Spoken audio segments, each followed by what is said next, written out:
A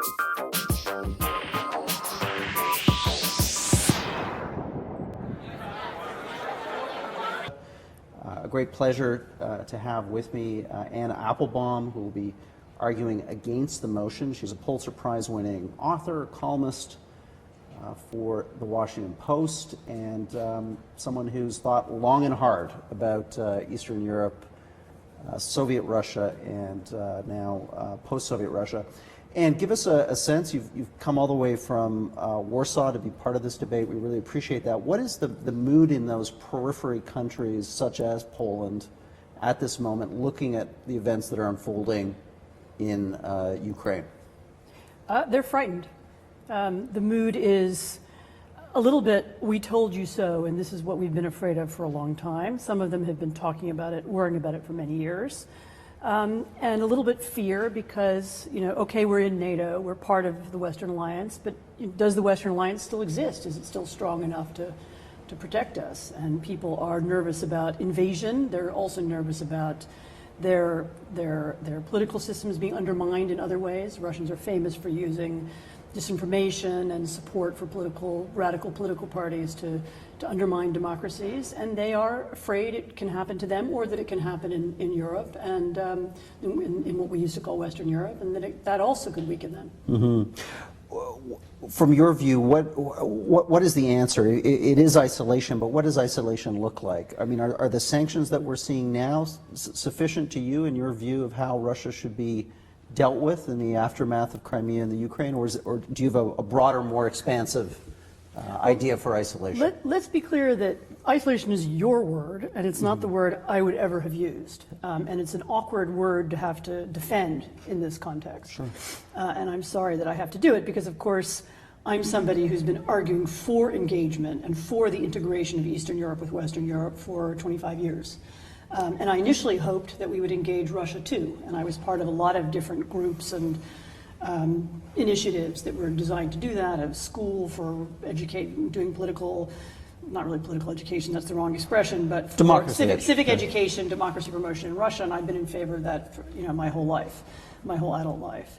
Unfortunately, we are now at a stage where the nature of this particular Russian regime, it has now become so dangerous and so toxic, not only to its own citizens, which is a whole separate subject, but to its immediate neighbors and to all of Europe and to the Western Alliance, that I think we really need to think in terms of getting Russian influence out of our societies. I mean, just as this kind of first step.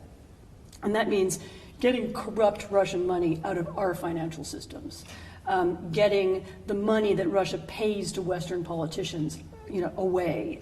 Russia buys politicians all over Europe.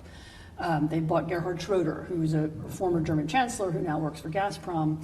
They pay influencers and former politicians and even current political leaders in order to support their line. We need to be much more conscious of this. We need to get it out of our system. We need to make sure it's not part of, that influence isn't part of our debate. The Russian attempt to flirt with and enhance the power of the far-right parties in Europe is part of what I'm talking about. Mm-hmm.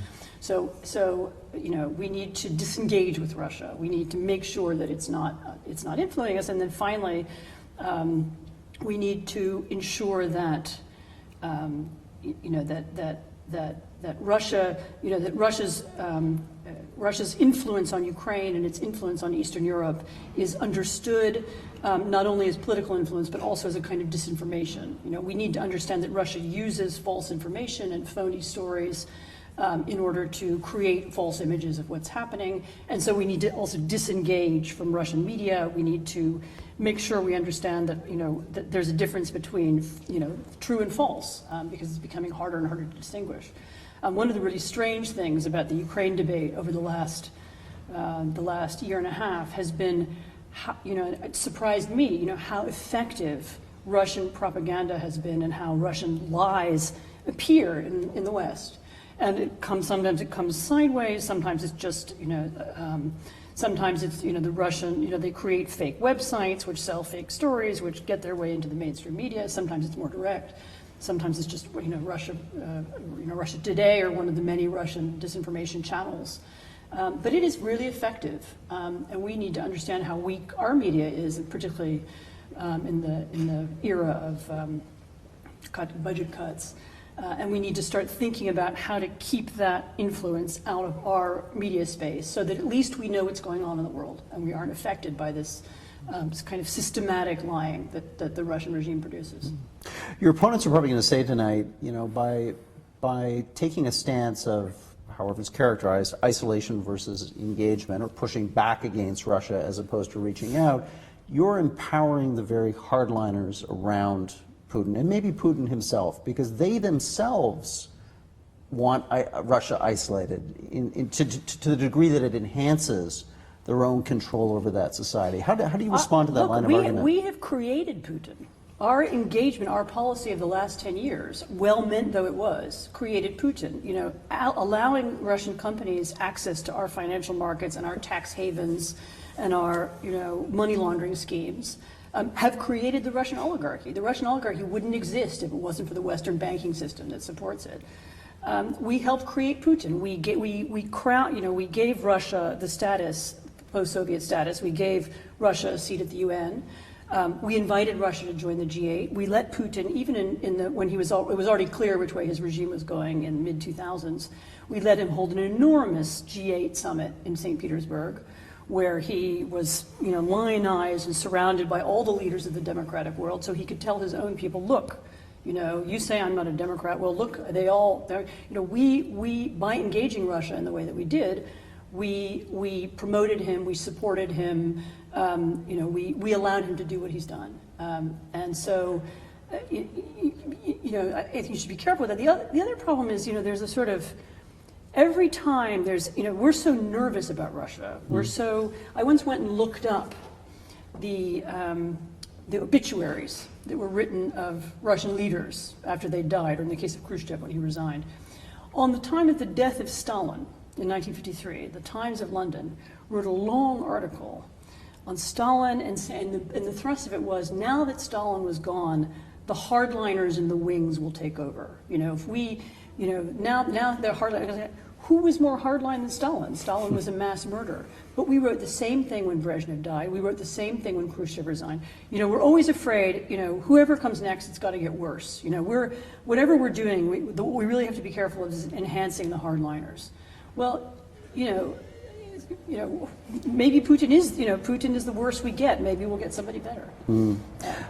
Some people in that hall tonight will probably be thinking to themselves, Putin has at his control a nuclear arsenal of 3,000 plus warheads, and that just fundamentally changes this conversation in a sense that accommodation and engagement really is the only course of action in the face of a potentially existential threat that arsenal represents. There's a different response to nuclear weapons. I mean, I agree with you that nuclear weapons, fundamentally, this is all about nuclear weapons. I mean, we would aid the Ukraine. I mean, if the Ukraine had been invaded by Belarus, we would help them. I mean, it's not that hard. They need a couple of radars or something, and some anti-tank weapons. The reason we don't is because we are afraid of Putin's nuclear weapons. I mean, the reason diplomacy goes the way it does in Europe is because we're afraid of Putin's nuclear weapons. But the lesson of history is that the way to cope with a country that has nuclear weapons is to deter it. And deterrence is not the same thing as engagement. Deterrence is build up your own credibility, build up your own forces, and make sure that the other person with nuclear weapons understands that if he uses them, so will you. And that is actually it's an unpleasant truth, and it's one I wish didn't exist. And I am one of those people who would happily wish away nuclear weapons. But if somebody like Putin has them, the only way we can cope with that is by saying, you use them, so will we. And that has to be believable. It's not really a question of engagement, this is actually a different issue from engagement versus isolation. It's a question of making sure he understands that the use of nuclear weapons is totally unacceptable, and that if he does use them, he will pay a huge price. That's it. That's the only weapon. It's not a nice solution. It's not a sort of one that probably most Canadians feel happy with, or indeed most Americans or most human beings. But that's it. There isn't another solution. Engaging him doesn't stop him from using them. Only deterrence does. In that context, are you concerned about the credibility of NATO? Do you think that, I'm very concerned about the Putin will test NATO in the Baltic states? And then what are the repercussions if NATO doesn't meet the Article 5 test vis-a-vis Putin's larger feelings about deterrence on the nuclear front? Putin is already testing NATO. He has kidnapped an Estonian officer. He has captured a Lithuanian ship. He is building up. He just conducted an enormous nuclear exercise. I mean, not nuclear exercise. Sorry, military exercise in the Arctic. You know, that was the test of Canada. You know, he sends planes across. You know, he sends these. You know, these nuclear bombers. You know, to kind of buzz British airspace. That's what he's doing now. It's a test of NATO, and he's building it up. And he wants to see, he's gauging our responses. Are we taking it seriously? You know, when he flies over Sweden, do the Swedish planes scramble or not? And so he's testing us all the time. You know, and yes, he's looking to find out how weak it is or how strong it is, how far he can go, how far he can push. You know, the consequences of us not taking that seriously could be extremely dangerous. Should NATO membership be extended to the Ukraine at the appropriate time? First of all, that's not a question. It was turned down in 2009. It's not on the table now. It's not going to be on the table anytime soon. It's a sort of, it's an irrelevance that keeps coming into the conversation. I mean, I have a more fundamental concern, is how about, you know, are we sure we can defend existing NATO?